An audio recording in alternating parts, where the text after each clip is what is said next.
We get Arizona coming in here. We get Arizona State coming in here. We're going to Colorado. We're going to BYU. That I think it's going to create a lot of buzz with our fans. Or is there one you're looking forward to the most? No. That's not I never would go there, Henny. To say I'm only coming because of NIL, I don't want to believe that. I know it's a factor and I know it's important, but so is development, so is relationships. That's what we're making sure of first before we talk about the NIL stuff. The only thing you do is play football and get a degree. I have failed your folks miserably. I've failed you miserably. I better prepare you for life. I better prepare you for your job. I better prepare you to be a great community member. But I better prepare you to be a great dad and a great husband too.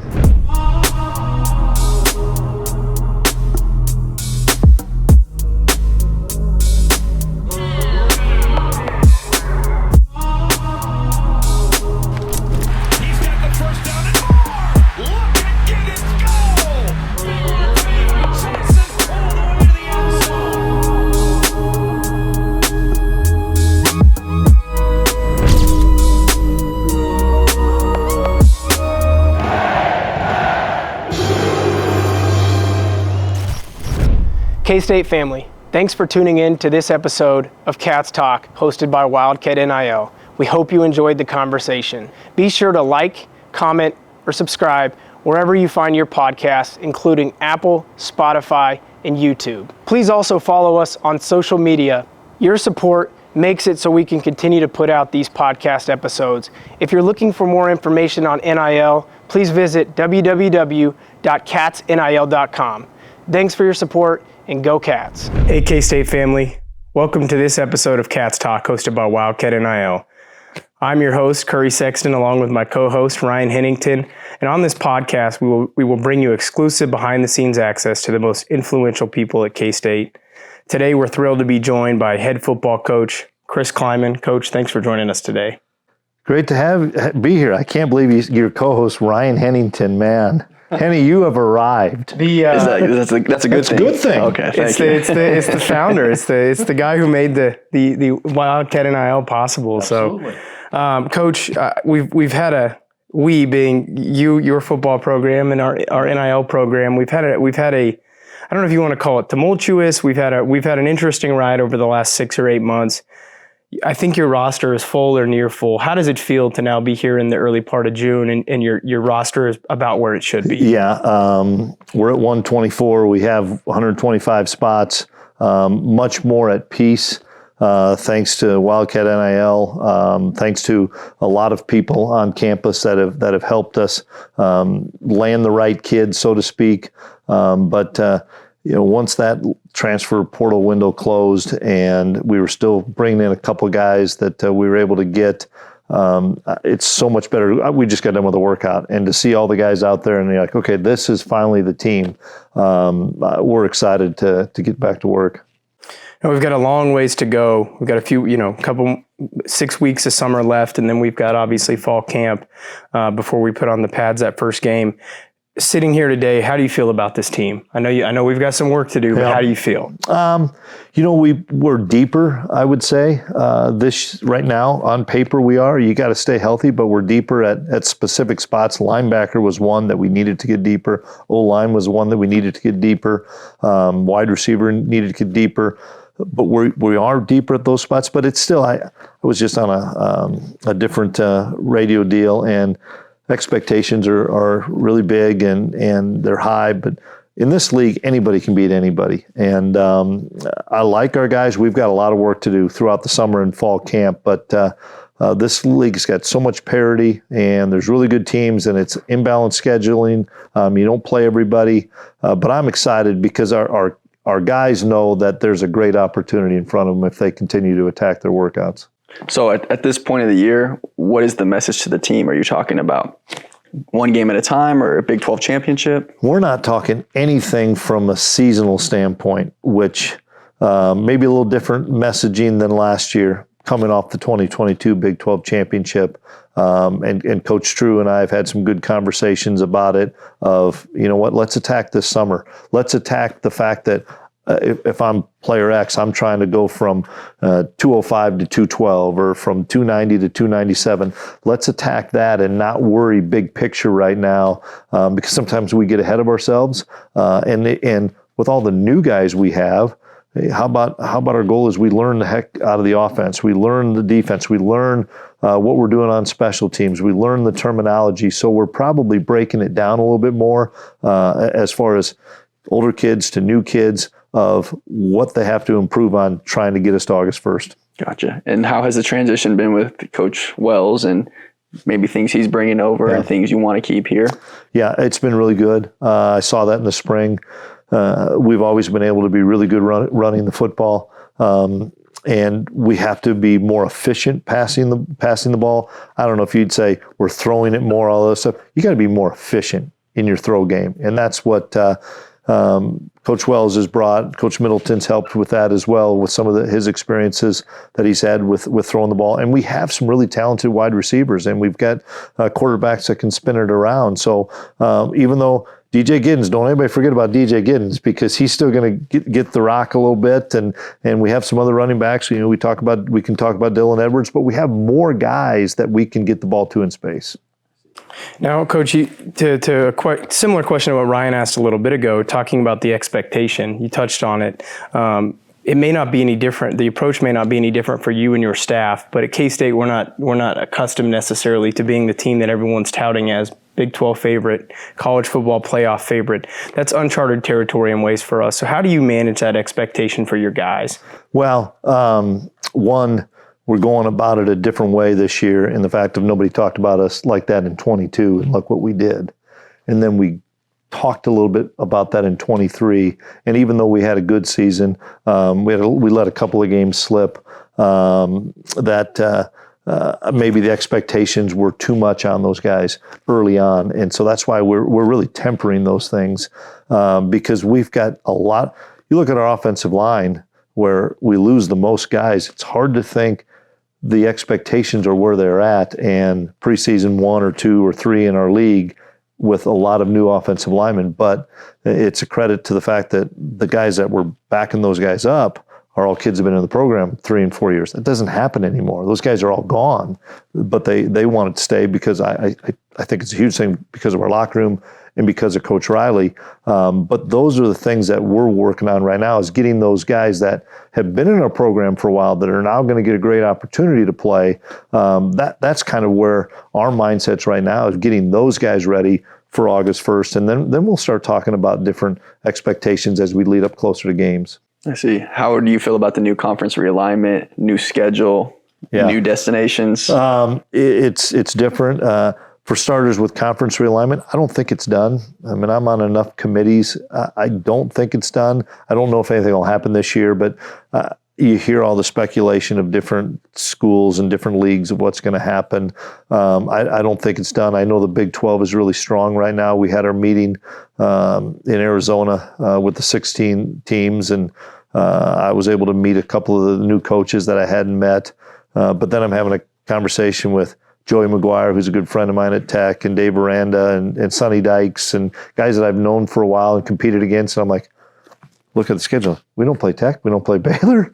We don't play TCU. That's really strange to be in the Big 12. Now, I think it's an excitement for our fan base to say, oh yeah, we get Arizona coming in here. We get Arizona State coming in here. We're going to Colorado. We're going to BYU. Cincinnati we're going to. New schools that are now either year 2 in our league or new to our league, that I think it's going to create a lot of buzz with our fans. Out of all those 5 you listed off, is there one you're looking forward to the most? No. That's not I never would go there, Henny. Is there a destination? Yeah. Somewhere that you're thinking, yeah. Hey, I've never been to Provo, Utah. I'm really excited to see a game there. I've been to Provo. Okay. I've coached a game in Provo. I think the challenge for us is, we're talking about where the month of June is. I mean, we are official visits, bunches of official visits, camps. We're doing a lot of camps. We're doing satellite camps. All the new kids we have in. So we have got all these new athletes, and whether they're transfers or whether the kids that were June starts, not mid-year enrollees, how do you find time to game plan UT Martin, Tulane, Arizona, BYU, Colorado, teams that we play in the first half of the season where you want to spend 2 or 3 days on them because we don't know anything about them. If we had the other ones, well, we've got our game plan the last 5 years on TCU, the last 4 years on Tech, the last 3 years on Baylor, whatever it may be, and you could maybe go back. We're starting from scratch on so many teams, and there's really not enough time and not enough days to get it all done. Absolutely. You talk about the schedule, and that's something, conference realignment is one hot topic. The yearly football calendar is another hot topic. I think years ago, this was a time of the year where you guys could spend a lot of time game planning and then take some time off for your coaches and spend time with your families. Talk about the schedule now where you guys over the course of 12 months have very, very, very little time off. Talk about how that impacts you and your program. Yeah, and we've got to make some changes, and we're trying to do that. My coaches, I'll be honest, full-time coaches, they understand this is the gig, that what they have to do, even though we try as best as anybody of trying to get away and spend time with our families and our kids. It's support staff, it's strength staff, it's nutritionists, it's academic people, it's video people, it's athletic trainers. The amount of stress you're putting on those people with our athletes, then kids coming in, not just kids coming in June, but kids coming in the entire month of May from the transfer portal. That's where we've got to, as an industry, we've got to find ways to peel things back and say we've got to have better quality of life for our support staff. Because right now, I don't like where it's going. We're going to get a couple weeks in July, but you're still texting, you're still communicating with guys. I'm hoping, I think it'll come out this summer, I'm hoping that we make the month of December dead. That's one of the proposals that we put out as an AFCA board of trustees of trying to get that out. Because think of what everybody's December is right now, trying to maintain your roster. And then we're all on the road and kids are end up going in the portal. Or you're trying to prepare for, maybe it's a playoff game, maybe it's a bowl game. And at that time, you were still trying to sign your high school kids. It was overwhelming and no coaches were on campus. So we're trying to eliminate December. But the month of June, for me, is 10 years ago in January, before early signing periods. That was the whole month of January, official visits and on the road and grinding. Now that's the entire month of June. And for me, in the month of June, I'd rather be around our players. I'd rather be around the new guys that maybe are the high school kids that didn't mid-year enroll you that are here in June that need you around, and you're not around as much. And so I'm hopeful that they make some slight adjustments to the calendar to start in 24, 25, and then maybe we can make another adjustment in 25, 26. Slowly but surely we have to keep adjusting. Absolutely. I hope for your sake that some of those changes happen too, because I know last December wasn't an enjoyable one for you. Now we've talked a little bit about NIL so far. We've come a long ways at K-State from this time last year to where we are now. Talk about how we've adapted from a K-State football perspective to NIL and really embraced it and maybe turned it into a positive. Yeah, it is a positive right now, and we've gotten a lot of our fan base and donor base on board with what we're trying to do, of trying to retain our players. And that's the most important thing for me and for our staff was the guys that everybody knows, the K-Staters, the players, I don't want to mention any names, that all the fan base knows, of making sure those guys are staying here. That's our first and top goal. And we lost a couple of kids in December that we didn't want to lose any more of those guys. And so I know the month of December, you guys were really busy trying to help us so that we could meet with all those guys and say, hey, we're going to help you. And we've been able to help a lot of the core players. And then when it comes to the new players, we're maybe a little different. We know it's a part of it. It can't be the number one sell. It just cannot be the number one sell. To say I'm only coming because of NIL. I don't want to believe that. I know it's a factor and I know it's important, but so is development. So is relationships. So is having an impact on somebody's life on the field as well as off the field. And that's what we're making sure of first before we talk about the NIL stuff. And the one thing I will not compromise is our locker room. And our locker room is, and I'm biased, and I know I am, but I think it's as good as anybody's in the country because of the guys that have been here for 3, 4, and 5 years. Football is a different sport in the fact of you need guys in that locker room that can set the tempo, set the temperature, set the standard, that are there for 3, 4, 5 years. Still a couple more of them that are the 6-year guys for us right now. That'll be gone pretty soon. And when we're successful, and 2022 is a great example. In 2022, we had 52 guys on the roster here, their 4th, 5th, and 6th year. Well, that then ended up being a really successful season because those guys, they held people to the standard, and they held people accountable, and it was based on us and family and K-State football. How many guys do we have 4th, 5th, and 6th year on the roster for this year? I think we're in the mid to upper 40s. Okay. So we're still pretty good. We're still really good. And last year we were mid 40s. And so it took a little bit of a hit, but we were able to bring, the Austin Moores and Stufflebeans and Mott, and we were able to bring those guys back, which really helped us. Yeah. We'll dive deeper into this conversation after the break. But before then, I want to tell you about our good friends at Home Field Apparel. Get on over to homefieldapparel.com and get your hands on some of Home Field's K-State selection of over 40 items that are thoughtfully created by Home Field's team.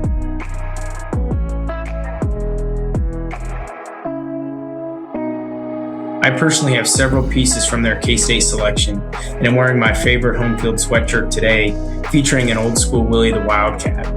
Home Field Apparel is incredibly high quality and comfortable apparel, and there's something for everybody at homefieldapparel.com.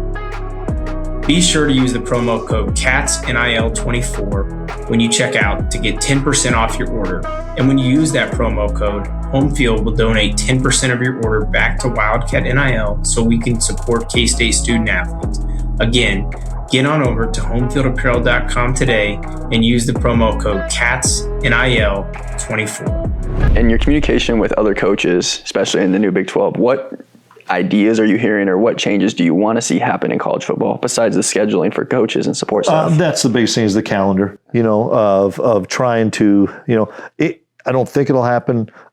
I'm in favor of the transfer portal. I think it's good for college football, good for college athletics to have kids have an opportunity if there's not a fit for whatever reason, whether that's coaching, to academics, to social, to family members, or whatever.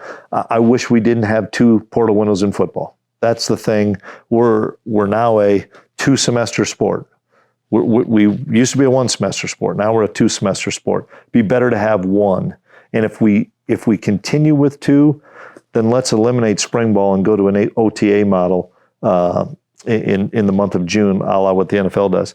It doesn't make sense right now, in my mind, for all these programs to have spring ball and establish your football team and then give them an opportunity to leave again, and then you're trying to refill it back up in May, and then all the time you spent on spring ball, you wasted, or you didn't get these kids an opportunity. And if we're going to keep with the 2 windows, and if that's what they want to do, we'll all support it, meaning you better adapt and adjust. But if we do that, then let's eliminate spring ball and let's go to an OTA model so that when you get to end of May, 1st of June, just like I want to go over and watch the Chiefs. Okay, that's their roster.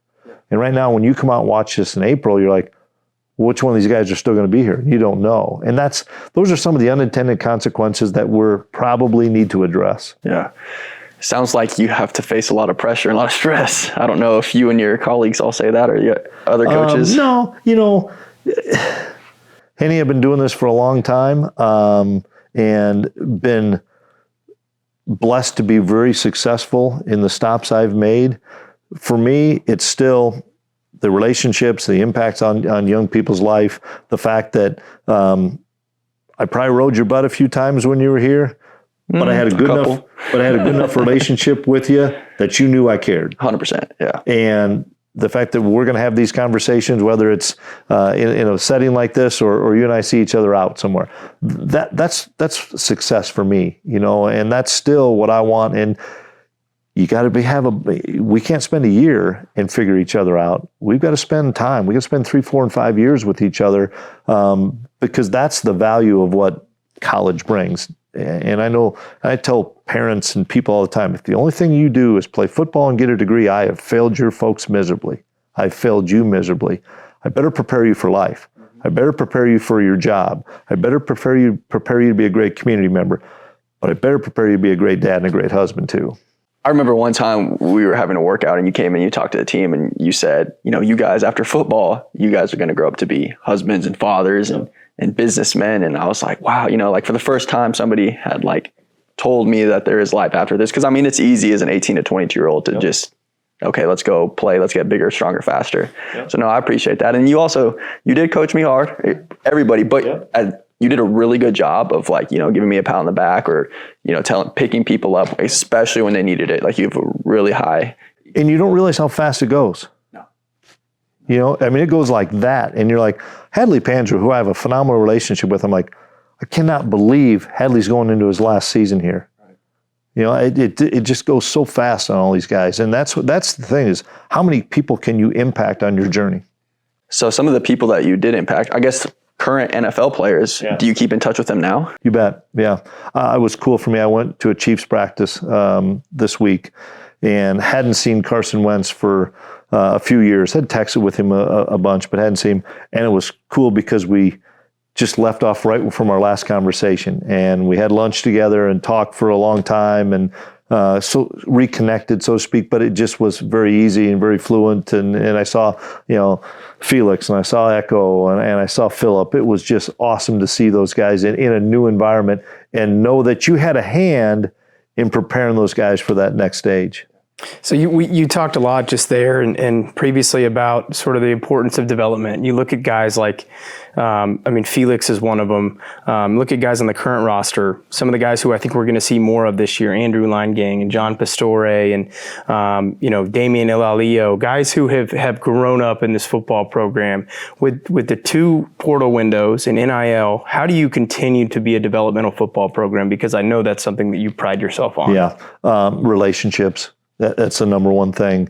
And I take Connor Riley, who I think is the best offensive line coach in the country. And I've been fortunate because I've been around Riles as an assistant coach. So I've seen him in that respect. And then was with him at North Dakota State and then brought him down here. The fact of two things I look at. All those 6-year kids last year, the KTs, the Gillies, the Duffs, and then you had Beebs. They all could have gone somewhere else. They had their degrees. Most of them had masters. They wanted to come back here and play. Well, when you do that, then you've got the Pastores, the Line Gangs, and some of those other guys are like, man, this was my time, and now I'm not playing as these guys came back.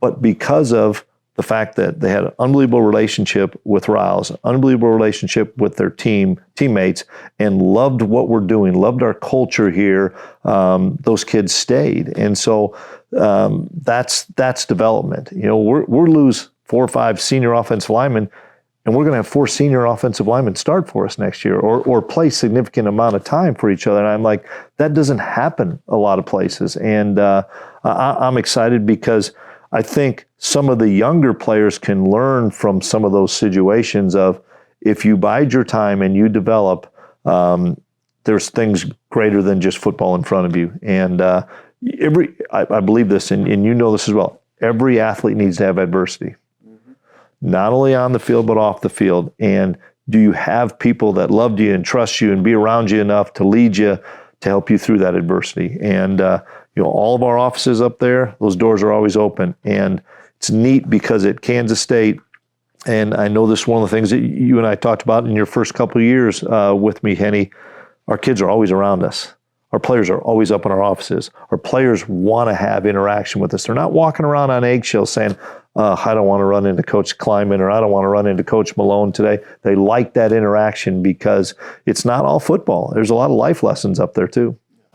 Now, Clint Brown, talk about Clint Brown. He's somebody who we've really gotten to know over the course of the last few months, and from my perspective, has been an incredible addition to his new role. Has been, it perfectly suits him. And this is a guy, former FCS head football coach, former high-level defensive coordinator, really good X's and O's football coach.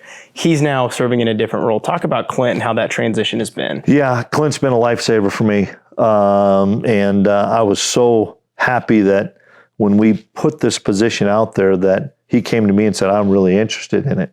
I competed against Clint a bunch because I was the DC at North Dakota State. He was the DC at South Dakota State, had really good battles and stuff. He hired my kid, Devin, down at Abilene Christian for a semester. Then I stole him back here. But I just had known Clint for a long time. Then We got him here as an analyst, did a great job for CK and Riles for a couple of years.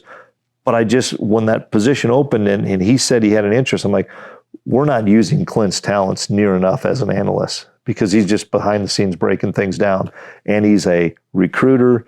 He's a relationship guy. He's a football coach. And so when we started digging into it more and more, and he and I are having more and more conversations, he connects with everybody. He connects with all those players, and he can be a loving best friend to him, and he can be hard on them and hold them accountable. And you do that with respect and building relationships. And so that hire has changed everything for me. You and I talked, my December was miserable and I couldn't keep doing it at the pace I was doing it. And so when we were able to get Clint involved, he's talked to players, he's talked to a lot of agents and stuff now. And that's the other thing that has changed is the agents of being in college athletics, and even some high school kids having them now. And we can talk about they're doing it. So we need to connect with those guys, and Clint's the perfect fit to do that. Couldn't agree more. Couldn't agree more. Question for you. Yep. NFL team. Do you have one? I used to be a big Green Bay Packer fan growing up. Living in Iowa, you were either Bears, Vikes, or Packers. That was it. And so I was a Packer fan growing up. For 10 years, I didn't watch any NFL football other than if we had a guy playing or something. In the last handful of years, I admire teams and admire organizations more so than have a favorite. You know, I admire the heck out of what they're doing in Kansas City because it's, you know, they went back to back and they're talking about back to back to back. We did that 5 times at North Dakota State. It's impossible. And nobody realizes how hard that is. And so I love how they're trying to do it and the consistency with what Coach Reed does. And Coach Reed's another one that lets his coaches coach and lets the experts be the experts. And so I like organizations. I like the Rams organization, Les Snead, who's a GM, and I've shared a lot of messages back and forth. I admire guys that do it and are doing it the right way and developing culture. Mm-hmm. Did you get to watch the Cowboys last year at all? No. I didn't. What do you think the Cowboys need to do to get Deuce going? Man, that's out of my lane, Henny, because somebody could say, well, what are we going to do to get this guy? I'll let those guys do it. I know that Deuce hopefully will have an expanded role this year. I think he's going to have a breakout year. I think he will. So, I hope so. Yeah. He's ready for it.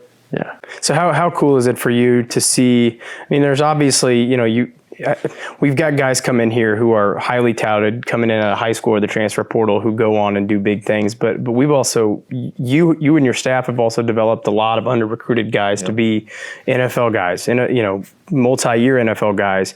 You know, Felix being one of them, a guy who had no recruiting attention out of Lee Summit, first-round NFL draft pick. Cooper Beebe, a guy who had very, very limited recruiting attention. You know, third-round NFL draft pick. Ben Sinnott, a guy who you got to walk on from, I believe, your hometown, now second-round NFL draft pick as a tight end, and we could go on and on and on. How cool is it? I mean, generally, how cool is it to see guys go to the next level, but how much more special is it to see these guys who come from these humble beginnings to go and achieve these great things? It's really rewarding to take a guy like Beebs that you know, just slowly got better and better. Came in as a defensive lineman. And then when he got here, we got a text from the O-line coach, you need to go see the O-line coach, and saw his number 50 and not 90-something. And he was like, guess I'm going to play O-line. And we kind of talked to him about why we wanted to do that and thought it was going to be best for him and best for the team. I look at a guy like Felix, and I remember the day he came to camp. Maybe 207, 209 pounds, skinny kid, but he had twitch. And we were like, boy, if this kid puts his time and effort into the weight room, he's going to be really special. Seeing Deuce Vaughn come in and sit in my office with his mother, and I'm like, you're a running back. And his eyes lit up. I'm not a slot. I'm not a scat back. You're a between the tackle guy. You're a running back. We're going to give you the football. You can be successful, and we're going to make sure you're successful because we believe in you as a running back. That we had him, because everybody else was trying to find different ways to have him get the football but not be a pure running back. And then Senate, you're right, he went to my high school, grew up with his dad. And Ben was a 5-sport athlete, did everything in high school, and just hadn't developed yet. But I just like, man, this kid's athletic and he's physical and he's tough. And he came here, and his first year, he didn't make the gains. And I remember having a conversation. I'm like, Ben, you got to kick it in. You have an unbelievable opportunity. We need you. You got to get out of your own way a little bit. And he just like flipped a switch, and it just went from there. But then I also think of the kids like Rush East, that was kind of a forgotten person at his previous school, came here and resurrected himself, gets drafted. Julius Brents resurrects himself here and gets drafted. Josh Hayes. Adrian Martinez did a pretty good year this year. Cade Warner. I mean, we've had Reggie Stubblefield. We've had some phenomenal kids that have come in here and bought in immediately with our culture, and that's a credit to the guys that have been here for the amount of times. Noah Johnson. I love watching Noah. It was a walk-on, and I remember him coming in and trying to earn a scholarship, and it was fun because kid's a really good football player and playing a lot of football. He's playing pro football. That's what his dream was. Mm-hmm. You talked about Adrian Martinez. How special was it to watch him have the year that he had? Yeah. I mean, this is a guy who he came to K-State for his final season. Had some injury troubles. I don't know if you say it, lost his job, but wasn't the starting quarterback at the end of the year. Tries to make it in the NFL, and now he's the UFL league MVP. Yeah. Talk about that, how special it is to see that and knowing his journey. Yeah, he's a really talented guy. Adrian's a really humble person, and he's one that just being around him, he's just got this aura about him. He makes everybody around him better, and he makes everyone around him believe in him. That's a rare factor because all those guys believed in him. And I don't follow it all, but I think he was maybe even in a quarterback battle a little bit. He was, started this year. Mm-hmm. And I don't think he's a guy that complains or anything. He just goes to work. And when he gets on the field and he's healthy, because we had him healthy for a while, and then he was banged up for a little while. When he's healthy, boy, is he fun to watch. And I was excited for him because I know he wants to keep playing this game, and he'll have that opportunity with the year he had. Absolutely. You talk about him being healthy. Think back to the OU game down there that year, and that was I think Adrian Martinez at his peak form and just a special performance that night. So yeah, really excited for him to see him have that success at that level. Well, Coach, we appreciate having you on. Thank you for this time, and we're excited to see you this fall. We're excited for the team. Well, I appreciate it, and I appreciate what you guys do for all of Kansas State athletics, and we couldn't do it without you. None of our sports could.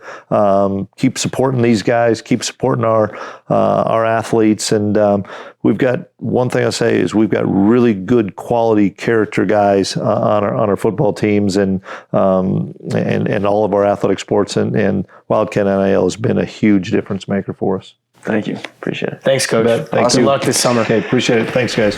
K-State family, thanks for tuning in to this episode of Cats Talk, hosted by Wildcat NIL. We hope you enjoyed the conversation.